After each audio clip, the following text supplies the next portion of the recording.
Aujourd'hui, je suis scandalisée. Cette vidéo n'est pas du tout préparée. Elle est là juste pour que je vous partage un petit peu mon ressenti par rapport à ce qui se passe.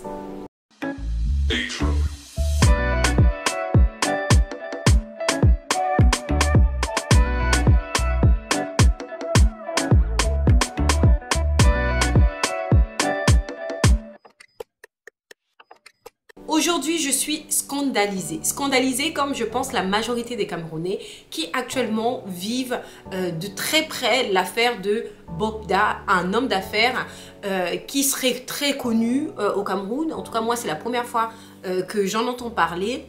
Actuellement, en fait, l'affaire, elle est un petit peu sur les réseaux sociaux hein, et c'est vrai que je suis très contente aussi de voir que le viol scandalise encore. Bien évidemment, au vu de la dernière vidéo que j'avais faite sur le viol, je commençais un petit peu à perdre espoir parce que j'avais l'impression que les victimes n'étaient pas considérées comme elles devaient être considérées. Et là, on se retrouve carrément dans une situation où justement le Cameroun est scandalisé et voire même, j'ai envie de dire, le monde entier, puisque là on est en France, il y a des pays en fait qui sont touchés par rapport à cette affaire et franchement c'est rassurant de voir qu'en fait oui il y a des vices en fait qui scandalisent encore et on espère en tout cas qu'il y aura un issue hein, par rapport à cette affaire. Sachant que pour l'instant on ne sait pas encore, hein, la justice n'a pas encore condamné cet homme, donc on ne sait pas si c'est vrai ou pas, mais par rapport aux témoignages, aux différents témoignages qu'un influenceur, je ne sais pas comment il s'appelle, je vous le mettrai quelque part, son nom, a pu relayer sur la toile, il semblerait qu'il y ait énormément de victimes qui aujourd'hui témoignent, qui trouvent le courage de témoigner parce qu'il semblerait que ce n'était pas simple puisque ces personnes ont peur des représailles. Des représailles tout simplement parce que ces victimes, cet homme d'affaires, pardon, est une personne en fait qui est très assis au niveau économique et donc qui s'octroie les droits de pouvoir faire des choses sur des êtres humains, de pouvoir les traiter de façon inhumaine. Bon, en tout cas, quoi qu'il en soit, on n'est pas là pour faire un procès puisqu'on ne sait pas encore, mais ce qui est sûr, c'est qu'on espère que cette histoire va aller jusqu'au bout dans les mains des juges, qu'ils vont pouvoir établir la vérité, hein, rétablir la vérité pour qu'on sache vraiment est-ce que c'est le cas, si c'est le cas, que cet homme-là puisse être condamné pour aussi montrer l'exemple que on ne peut pas se permettre un droit sur la vie de quelqu'un, un droit sur l'honneur de quelqu'un. Sachant que là, on parle quand même des jeunes filles, on parle des personnes qui sont soit en pleine construction, soit encore des enfants. Donc, c'est quand même assez délicat. Après, bien évidemment, c'est vrai que moi, cette histoire, ça m'a quand même assez percutée parce que quand on regarde en fait au-delà de ce scandale, il y a clairement en fait des grosses problématiques qu'on peut rencontrer en Afrique actuellement qui ressortent. Pourquoi? Parce que la plupart de ces jeunes filles, ce sont des personnes qui ont été tirées au piège. Pourquoi? Parce qu'ils s'attendaient peut-être à une vie meilleure ou peut-être qu'ils s'attendaient en fait à pouvoir gagner de l'argent et leur permettre de compenser un petit peu leurs difficultés financières à ce moment-là, à travers soit des personnes qui les ont entraînées directement vers ce guet-apens ou à travers elles-mêmes.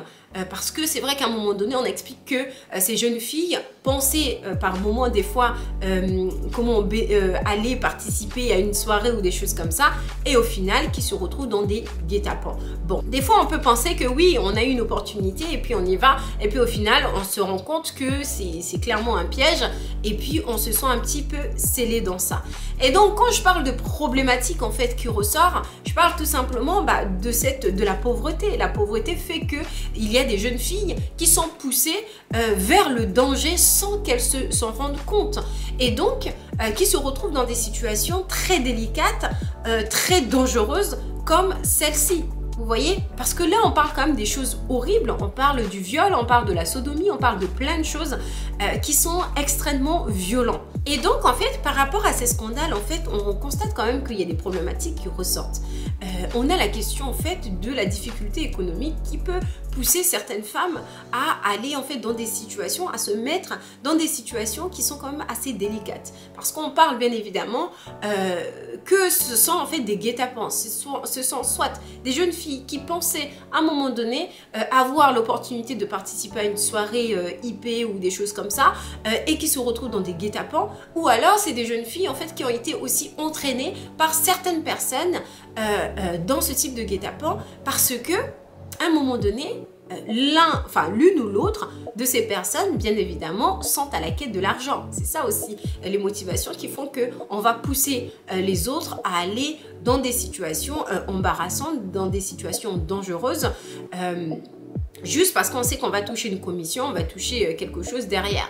Donc c'est vrai que c'est quand même assez problématique et assez dramatique en fait cette histoire, parce qu'on se rend compte que beaucoup de personnes sont prêtes en fait à se laisser corrompre jusqu'à mettre en danger d'autres personnes, des sœurs, des cousines, des amis, des gens qui sont proches, juste pour gagner de l'argent. Une autre problématique qui ressort, c'est aussi l'éducation. Je pense que peut-être qu'il n'y a pas assez d'éducation au niveau des jeunes filles ou au niveau des jeunes femmes concernant soit l'éducation sexuelle, soit l'éducation financière, culturelle.